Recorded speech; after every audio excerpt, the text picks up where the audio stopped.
Next up, all the way from Australia, a return of Craig Veitch, a scratch-built corrugated metal goods shed. Welcome to the show again. Appreciate you being our international contingent, although think of you guys as just partners like Canada. Yeah, just a little bit further away, that's all. Yeah, a little bit. Well, welcome to the show, and why don't we just begin? Yeah, Okay this is then. part two for everybody. Yeah. Yep. So last week I closed with the internal lumber framing being fitted to the corrugated side of the styrene shell. This week it's going to be looking at fabrication of the remaining components, assembling the shed and then setting the shed on the layout as it sits there. You can see. Next slide. I just wanted to return to the framing because a thing I didn't mention last week was that the sides fit within the ends. And so the corner posts for the shed are actually sitting on the sides, and then it butts up against the inset frame at the ends, so that I end up being able to glue the corner posts that are on the sides to both the corrugated styrene as well as the horizontal frame members, giving us the strongest possible joint. And again, the same as I mentioned last week, running a bead of matte medium down through all of the joints. Uh, Next slide. So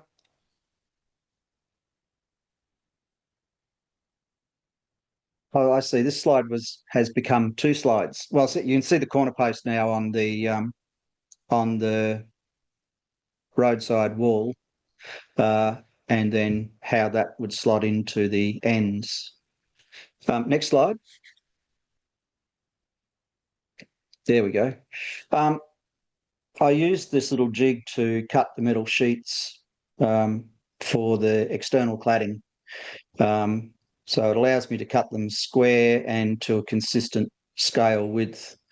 I originally started out with old corrugated sheet metal, at least used by New South Wales government railways, was 2'6" wide, with an overlap to give 2 foot wide panels visible. But they then, at some point, widened those sheets out to 3 feet with then a 2'6" wide visible part. So I started out with the 2'6" and found that that was just unbelievably finicky. So quickly changed to using 3 feet wide. Only those people who count ribs on corrugated iron are likely to say, oh, you have got too few sheets for a shed built in 1923. And they'll be shown the door and reminded to shut the gate on their way out. So all of this stuff I cut with a utility knife, and every 30 cuts or so I'd change the blade. A little bit of an aside here. I was somewhat disappointed with the quality of this material. Um, the metal is quite thin, and so the corrugations on some of the strips, were barely evident. And on top of that, sometimes the strips weren't cut square to the corrugation. So I had to spend a fair bit of time first cutting the strips longitudinally to get the corrugations square, um, and then deleting those parts where the corrugations were almost non-existent. So ultimately, I think I probably threw away about 30 to 40% of the total quantity that I'd purchased. Um, so at some point, I sort of cut my losses a bit and thought, well, I'll put up with some of these flatter pieces, like you can see on the piece that's about to be cut, but it just doesn't have the depth or the neatness of the corrugations. So we came for a bit of compromise there. Next slide. So this is the external cladding being secured to the shell. I used spray-on contact adhesive for this, and then I applied the individual sheets one row at a time. And firstly, that was as much as I could do before the adhesive dried beyond a useful point. But more importantly, it allowed me to overspray the top few millimetres of the underlying sheets, so that I could get tightly bonded, visually convincing overlaps. I found on the first model I built, I hadn't been able to glue that overlap point, and sometimes the sheets just lifted to an unconvincing amount for a shed that was still in use. And then the door and the window openings were cut at this point, and from the inside. So using actually the styrene shell as the guide for the knife to cut through, and then a little bit of tidying up as necessary. Next slide. So it became time to paint. So the first thing was just to really clean it. I used IPA and a stiff bristled brush to really get in and clean the grease off, and also at times to put a little bit of tooth into the metal. Then it was sprayed with grey primer and followed with Tamiya light grey matte. And at this point, I fitted the door and window trims, again, obviously board by board. And I fit the top and the bottom first, and then slide the sides in so that you get a nice, firm and clean corner. No risk of the top sagging or anything. And then everything was given, the trims had already been given a very thin coat of the colour. And by using a thin down coat over the pre-stained wood, you end up with a neatly convincing, I think, weathered look to the material. It's got some darkness coming through on the colour, and the colour looks a bit washed out. Next slide. I'm no good at using manufactured or commercial window frames. First of all, I can't even work out what size fits where and how. But also, New South Wales government railways don't exactly go with any kind of standard anyway. So the windows on the prototype, people may remember from last week, were a single pane of glass, perhaps frosted. The plan of similar sheds, the so-called standard plan, showed 12-pane windows. Well, given how little money was spent on this branch line, it was unlikely they were going to get fancy 12-pane windows. But I decided to use 2-pane windows simply to provide, again, a little bit of visual interest to otherwise pretty plain-sighted buildings. So I began by cutting 5 thou clear styrene, and that fitted snugly within the window trims. And then I built the frames, again, board by board, inside and out. So you end up with a fully framed piece of clear acetate, styrene. Probably, just to extend a bit on the New South Wales Government Railways standard plans, I think they were used as guides only. Maybe that was all they were ever meant to be, because so many examples of standard designs on the New South Wales railways are anything but standard.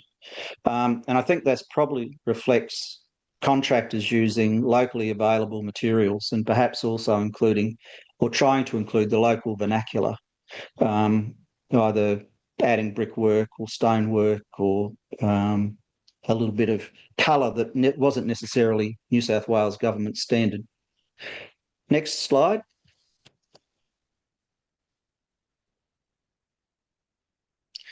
So the one thing I noticed in the colour photo of the shed was how much the material varied in tone and also shade. So I decided to age the paintwork, and I did this by randomly dabbing IPA onto individual sheets and allowing that IPA to sit for a moment before rubbing it off with a dry, stiff brush. The IPA softens the colour coat. Certainly don't want to go in and cut all the paint out. It softens the colour coat enough that some can be removed. And I found the Tamiya light grey, probably like most commercial greys, has a blue base. And that blue base didn't seem to come away as much as some of the other tints in the colour. And so we ended up with um, a colour that looks quite similar to old style galvanised metal, or it's certainly the old style galvanised metal that I see around, including on our sheds on the property here. So I think it worked rather well. And the great thing is that you can get considerable variation in the tone and the extent of this technique by using different amounts of IPA, varying how long it sits on the paint, how hard the softened paint is then rubbed with the brush, and how much of each sheet's exposed to the process. So looking at that there, I'm quite happy with that result. But now let's have a little look and see how it compares with the prototype. Next slide. So, they say beauty is in the eye of the beholder, but I think that looks fairly convincing. And again, another note on New South Wales government railways and their standards. They changed colour schemes for stations and other structures from time to time. And at one point, trims on goods sheds and other structures were the colour depicted on the model. But given the Railway Commissioner's antipathy towards this branch, I suspect that shed never received any of the standard colour designs at all. And it's probably just bare timber, or at best a quick coat of undercoat or something. Next slide. Sorry about this. This is a busy slide, I think. This might be now on 3, which might make it less busy. But it's just the process of making the deck board by board. So beginning with the deck timbers, I used a brass bar to first push each board firmly up against the growing deck. And then after 4 or 5 boards had been added, I held the edge of the new deck in place with some track spikes and put the bar on top to weigh the strips down until the glue set. I had planned to cut the deck boards into 16-foot lengths or something around 16 feet so that they joined over rafters. However, between that planning and action, I forgot to do it. So I ended up scribing joint lines on the deck.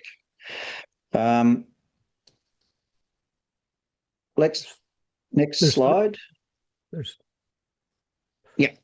So then the next thing was to calculate how many rafters I needed to add under the deck at approximately 18 scale inch centres.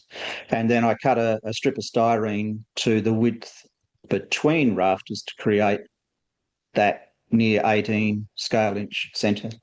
And then I worked inwards from each side so that if there was an error in my calculation and or just fitting the things in place, some of the timber varies a little bit, there'd be just one gap somewhere either too narrow or too wide, somewhere near the centre of the deck. And when that was in place in the shed, nobody would be able to spot it. So that's the way I use to hide variations.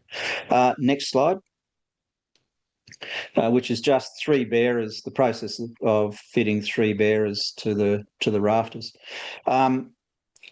The prototype only had 2 bearers, the one at the front of the deck, as can be seen, and the one that's now being fitted, because the deck was attached to the inside framing of the shed. I wasn't planning to attach the deck to the shed itself, so I put another rafter right at the back of the deck and parked it on some little piers that I also added in under the floor. Next slide. Um, the plan for the standard shed shows a little office in one corner of the shed. It didn't have full height walls and it didn't have a ceiling. And I'm just in this board by board manufacture stuff at present. I really actually don't like scribed timber sheet. I'd rather do it board by board. Anyway, I made the walls and the door for it all board by board. And then out of a bit of madness, I guess, I added a little chalkboard on the inside wall of the office and then later also on the outside wall. But I decided against adding furniture. It did cross my mind to have a shot, and then I thought, well, it's not a contest model; it's a working model, so no added furniture. Next slide. The doors again. This is coming off the standard because I didn't have a photo of what the freight side doors would be like on the actual prototype. But again, they're built board by board, and those sheds that were supposedly standard for the railway had this chevron pattern on their freight side doors. So it's kind of a challenge and a bit of fun to make up a full elaborate sliding door. The runner's styrene channel and the rollers are thin slices of styrene rod. The roller brackets are 5 thou styrene strip, and the bolt heads on those brackets are dabs of canopy glue applied with a toothpick. The less elaborate railside sliding door is simply glued to a strip of styrene angle. Then once they're assembled, they're all, because I pre-stain all my timber before I start, but I don't necessarily colour it. Once they're assembled, I sprayed them again with a thinned colour coat, and you can get the feel there for the weathering on it, and then dusted on some charcoal powder. And I mentioned last week, it's not charcoal chalk. This is actually a piece of charcoal that I've taken from the fireplace, broken down and used the dust from that. The end doors, which are super plain, are attached to their doorposts with hinges of styrene angle. And I modelled it with all the doors fully open so that the interior can be seen from a variety of angles. Next slide. I don't buy commercial steps either. I make my own. And on this model, there are 4 sets of stairs, a set of stairs at each end of the deck, and then the stairs at the doorway landings at each end of the shed. But in making the stairs from scratch, I actually make some stringers so that I can slot the treads in. I've tried just gluing treads to plain timber and, oh my God. So the key thing to note in this is that stringers are handed. You need a right-hand stringer and you need a left-hand stringer. So I make the stringers by taping 2 lengths of 1x8 scale lumber to a workboard and then gluing 1x6 across it. And those 6-inch strips are spaced 2 inches apart so they can accommodate scale 2-inch treads. Here the slope of the steps are fairly standard 45 degrees, so the stringers are set at 90 degrees and then the strips put across. So the slope of the stairs can be varied simply by changing the angle between the stringers at construction. For example, if you wanted steeper stairs, the angle between the stringers would be less than 90 degrees. And the thing I like about it is that I end up with a square set of stairs with the steps more or less pretty much parallel to each other, and they are pretty sturdy. Next slide. Um, so before I started assembling, I weathered the inside faces of the walls and the roof panels. I wanted to portray the build-up of dust and grime that accumulates in sheds. And again, my favourite charcoal dust was brushed all over the lower sections, the walls in particular, but also the upper faces of the horizontal frame timbers. Um, I have plenty of weathering inspiration within the sheds on the farm, but this photo of a disused New South Wales Railways goods shed is probably a step too far. Ironically, this shed is at the station, which was the home uh, station for the locomotives that ran up the branch. Um, obviously, the shed's not being used for a little while. But it's got some useful details. First up, notice the amount of light that comes through the skylight just in the upper left-hand corner there.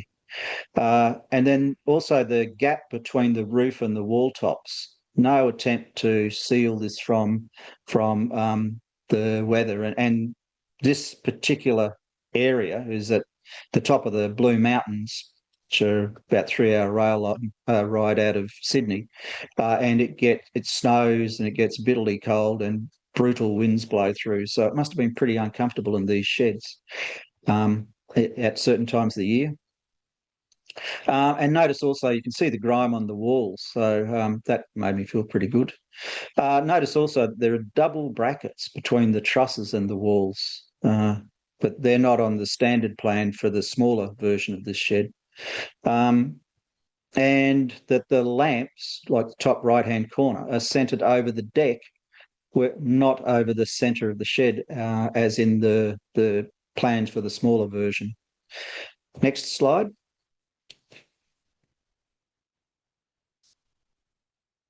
So assembly is fairly traditional in terms of getting started. I think probably the first joint is the most important because it really does set the squareness of the entire model. So I spend a bit of time getting that correct. And I always assemble models, structures, locomotives, wagons on a sheet of glass. It just gives me confidence that everything is square and level. Next slide.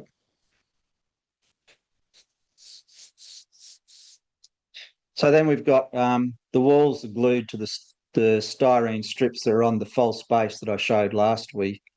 And then the deck's glued to the piers. So the deck is independent of the walls. Excuse me. So and also note the lumber top corner braces that were on the plan. So that works well at holding the top corners of the shed square as well, the model as well as the real thing. And fortunately, they're not entirely visible, but my attempt at depicting board joins on the deck are not as good as true joins. Next slide will show the rail side wall, inside wall, yes. And this, you can see the sort of few dark lines across some of the boards on the deck. Next slide. So finally into the real life stuff. So roof trusses were glued to the wall top plates, which really does start to make this thing look pretty impressive. I decided because I had the detail inside that I wanted it to be seen. So I got some knock micro rooms LED units. They're pretty chunky, but they're self-contained and they run directly from a 12 to 15 volt supply. I run them at 8 volts and that's plenty bright enough, particularly in a relatively small structure like this. But I attached them to keep them well and truly out of sight. I attached them to a couple of lengths of lumber glued between pairs of trusses, and then I ran their wires along through the styrene tube up near the peak of the roof, and then down along the corner of the office and through the baseboard to the power supply. There are also, you can see one in the middle there of 3 cosmetic lamp covers that I hung from the beam. Um, I could have and probably should have drilled those out to accept micro LEDs, but I didn't really have the time, certainly didn't have the patience to order and wait for items to come through the mail. And again, it's, as I said, it's not a contest model. Next slide. So the roof is pretty much a repeat of the way the walls were approached, though the panels are glued to purlins on the trusses. The skylights are like the windows, 5 thou clear styrene held in place with scale lumber frames. The ridge cap is a length of 1 millimetre styrene rod glued into the gap between the 2 roof sections and covered with cigarette paper. I use cigarette paper also for the flashing around the skylights and down along the barges. However, I made an error. I used a different glue to what I usually use for doing flashing, and the result's less than I'm used to. The roof sheets were faded in the same way as the walls. Then I dabbed on roof brown with a piece of sponge, ran a dry brush downwards over those paint dabs and worked various shades of rust-coloured powder into the almost dry paint. Next slide.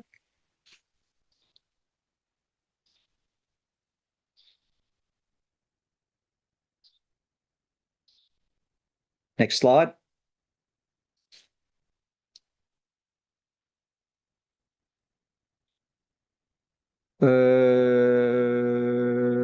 There should be one of the rail side wall. We had that. Right, okay, that's fine. We'll move on. Here we've got, nope, go back one. So the barge boards are, this time they're pre-painted and glued to the purlin ends.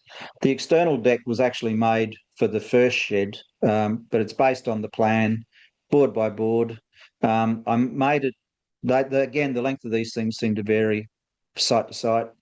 I made it long enough to fully accommodate a standard bogie goods wagon. It's about 60 feet, and it doesn't overwhelm either the site or the shed. Um,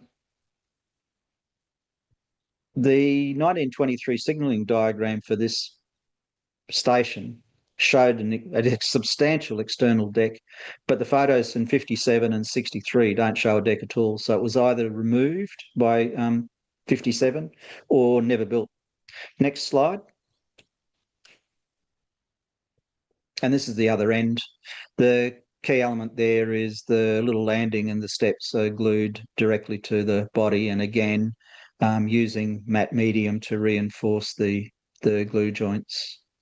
The other visual item is the vehicle guard immediately under the freight door on the roadside wall.